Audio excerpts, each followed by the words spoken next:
मध्य प्रदेश में यूथ कांग्रेस के संगठन चुनाव के लिए वोटिंग जारी है। आज इंदौर संभाग के 9 जिलों में मतदान हो रहा है। पहली बार ऑनलाइन हो रही वोटिंग को लेकर युवा कांग्रेस के मतदाताओं में खासा उत्साह है।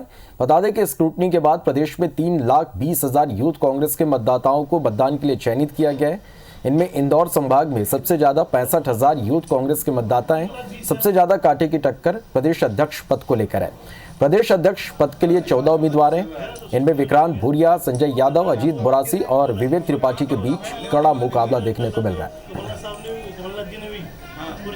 क्योंकि ये एक आंतरिक डेमोक्रेसी का एक बहुत बड़ा चिन्ह है हमारे इलेक्शन, इंटरनल इलेक्शन, तो इसमें जो उत्साह दिख रहा है सभी युवाओं में वो ज़बरदस्त है। हम यहाँ पर एक अच्छी पोजीशन में और समन्वय सबके अंदर है। सभी विधानसभाओं अध्यक्ष सब मिलकर साथ में चुनाव लड़ रहे हैं और ज़्यादा कोई कंपटीशन ऐसा विधानसभा अध्यक्षों के अंदर देखा नहीं जा रहा है। तो यकीनन अगर वोटिंग परसेंटेज बढ़ेगा तो वो पक्ष में जाएगा। हम कागजों पे नहीं कर रहे हैं, लड़के के ऊपर कोई बंधन नहीं कि किसको वोट डाल रहा है, कोई किसी नेता का दबाव प्रभाव नहीं है। युवा लोगों ने अपने साथी को, जिसको बेहतर आदर्श मानते हैं, जिसको समझते हैं कि इससे हमारा कहीं ना कहीं जुड़ाव रहेगा, उसको वो वोट दे रहे हैं। चलिए, और हमारे साथ हमारे संवाददाता दीपक यादव इस खबर पर लाइव जुड़ रहे हैं। दीपक, यूथ कांग्रेस के संगठन चुनाव के लिए मतदान जारी है, क्या कुछ अपडेट?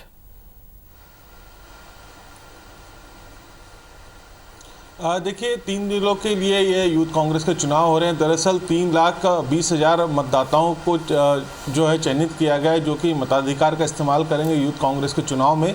और 3,20,000 जो मतदाता हैं उन्हें 1-1 लाख के हिसाब से 3 अलग अलग सेक्टरों में बांटा गया है। कल भोपाल संभाग में यहाँ पर मतदान हुआ था। आज इंदौर संभाग के 9 जिलों में लगातार मतदान किया जा रहा है और कल अन्य जो महाकौशल का इलाका है वहाँ पर ही मतदान किया जाएगा। खासतौर पर हम बात करें तो इस बार यूथ कांग्रेस के चुनाव है ऑनलाइन प्रक्रिया से हो रहे हैं, तो इसको लेकर जो युवा मतदाता उनमें काफ़ी उत्साह भी है। लेकिन एक दिक्कत और भी ये आई है कि जो सदस्यता अभियान हुआ था 2017-18 के दौरान हुआ था, इस दौरान जो सदस्य बनाए गए थे उनमें से 20% जो सदस्य हैं उनकी संख्या कम हो गई है, क्योंकि ऑनलाइन प्रक्रिया के तहत ये सारे सदस्य बनाए गए थे, जिसमें से कई जो सदस्य हैं उनके मोबाइल नंबर या तो बंद हो चुके हैं या फिर उन्होंने नए नंबर ले लिए। इस वजह से वो सदस्यता की सूची में नहीं शामिल हो पाए।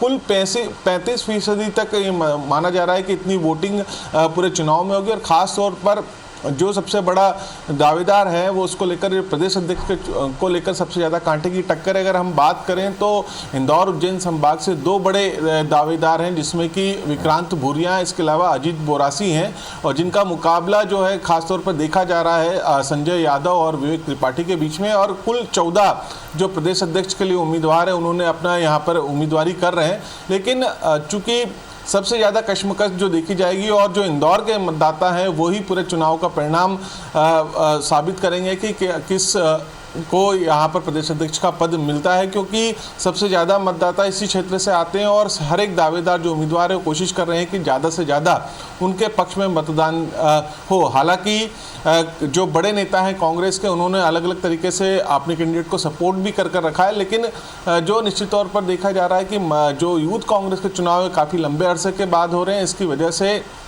इस बार कई नए चेहरे भी निकलकर सामने आए हैं। और जिस तरीके की स्थितियां उपचुनाव के दौरान बनी हैं और उसके बाद कांग्रेस में एक तरीके से कहा जाए कि नई ऊर्जा का संचार होगा इन यूथ कांग्रेस के चुनाव के माध्यम से, और नए जो नेता हैं, जो युवा नेता हैं वो निकलकर सामने आएंगे। और इसी वजह से इस बार यूथ कांग्रेस के चुनाव को लेकर काफ़ी गंभीरता से लिया जा रहा है और लगातार कोशिशें की जा रही हैं कि ज़्यादा से ज़्यादा मतदान हो और योग्य उम्मीदवार का चयन हो। हालांकि सबके अपने अपने दावे जरूर हैं। जिसके पास सदस्यता संख्या ज़्यादा होगी, जिसने ज़्यादा मेहनत की होगी पिछले 2 या 3 सालों के दौरान, सदस्यता संख्या जिसने ज़्यादा बढ़ाई होगी, उसके पक्ष में यह चुनाव परिणाम ज़्यादा जाएंगे। लेकिन फिलहाल कोशिशें लगातार जारी है। लेकिन जो मुख्य मुकाबला है, एक तरीके से कहा जाए कि जो चंबल क्षेत्र से संजय यादव आते हैं और मालवा निवाड़ क्षेत्र से विक्रांत भूरिया, अजीत बोरासी, और इनके बीच में ज़्यादा कांटे की टक्कर देखी जा रही है।